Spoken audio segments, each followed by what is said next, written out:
Ces plants sont malades. C'est des plants qui ont été attaqués par des cochenilles. Le plant commence à rougir. Et lorsqu'il rougit, il évolue mal dans le sol. C'est pour cela que vous constatez que les racines là sont rabougries. Elles ne s'enfoncent pas dans le sol. Il y a 3 ans, Amadou Noumechi s'est lancé dans la culture des ananas. En 2002, il plante 8000 pieds. Il en prévoit 1 million pour 2008. Une croissance exponentielle, entièrement planifiée, avec un organisme d'information sur l'agriculture. Du choix des semences au type de sol, de la variété au mode de repiquage, il a tout appris, sans débourser un centime, dans un centre de documentation, y compris le traitement des maladies. Nous avions donc contacté le service Question Réponse, qui nous ont dit qu'il fallait d'abord désinfecter les plants lorsqu'ils sont récoltés dans une solution insecticide fongicide avant de les planter dans le sol. Sans cette information, la plupart des plants d'ananas auraient péri et plusieurs mois de travail auraient été anéantis. L'information agricole est devenue un outil essentiel, vital pour la survie ou le développement d'une exploitation. Mais la difficulté principale pour la grande majorité des agriculteurs est de pouvoir accéder à ces informations.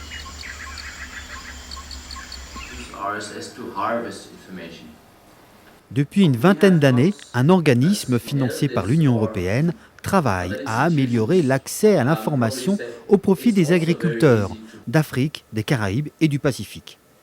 C'est le CTA, Centre technique de coopération agricole et rurale.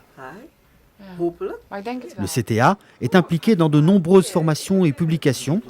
Il est à l'origine d'un service original, capable d'apporter une solution individualisée à chaque paysan. C'est le service questions-réponses.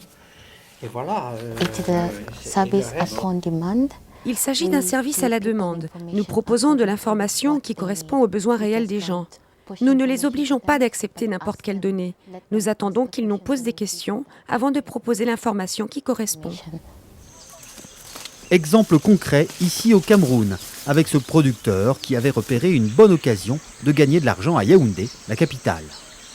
Dans la zone de Yaoundé, il n'y a pas de culture de chou. Et on s'est dit, bon, si on pouvait pratiquer la culture de chou ici, on pouvait gagner beaucoup d'argent. Et on pouvait aussi avoir des choux frais sur le marché.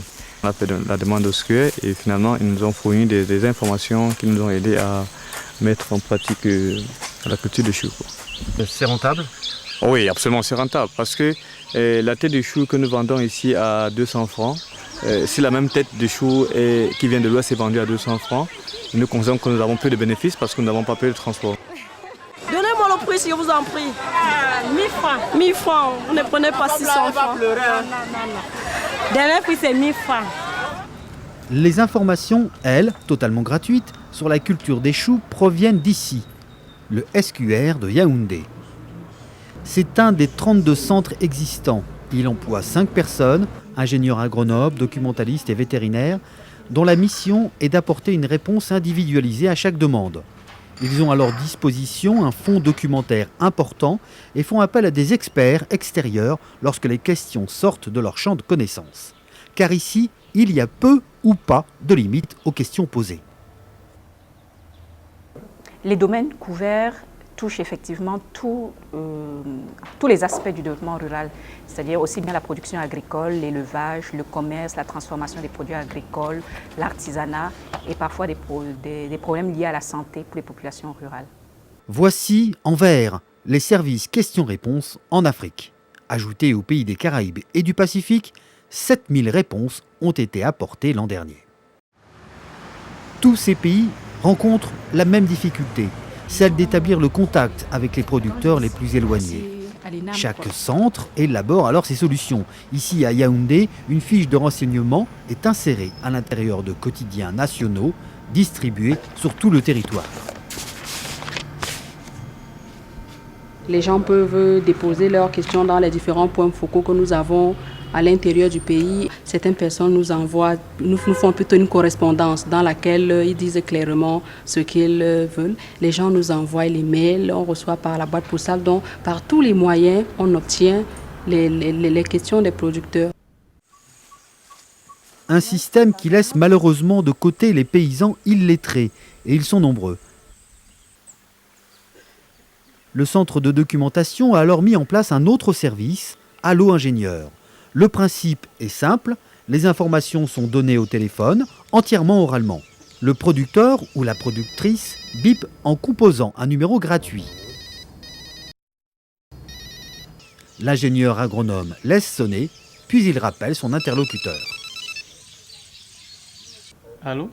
On est en train de chercher des informations sur la culture des escargots. Comment alimenter les escargots? Alors, une technique générale, logement, alimentation des escargots.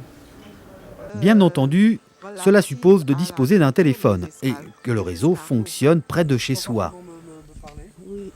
Au Bénin, une méthode différente a été mise au point.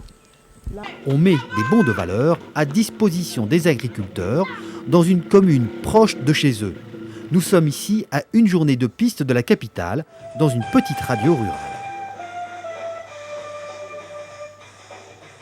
Le bon de valeur donne à celui qui en bénéficie le pouvoir d'acheter des services auprès d'un courtier d'information rurale CIR agréé. Ces bons vont permettre aux paysans, hommes ou femmes, lettrés ou illettrés, de consulter un expert dans leur ferme, dans leur champ. Pour eux, ce contact direct avec un ingénieur agronome est sans doute plus efficace que n'importe quel courrier. Pour le CTA, qui finance cette opération, c'est le moyen d'atteindre des agriculteurs qui, jusqu'à présent, n'osaient pas utiliser ce type de service. Il y avait beaucoup de raisons pour expliquer ça. Ils étaient analphabètes et ne pouvaient pas venir noter leurs questions. D'autres étaient intimidés par l'idée de venir au centre questions et réponses. Alors on s'est dit, pourquoi ne pas aller vers eux? L'impact de ce service est encore très limité. 7000 questions-réponses sur l'ensemble des agriculteurs ACP, c'est peu.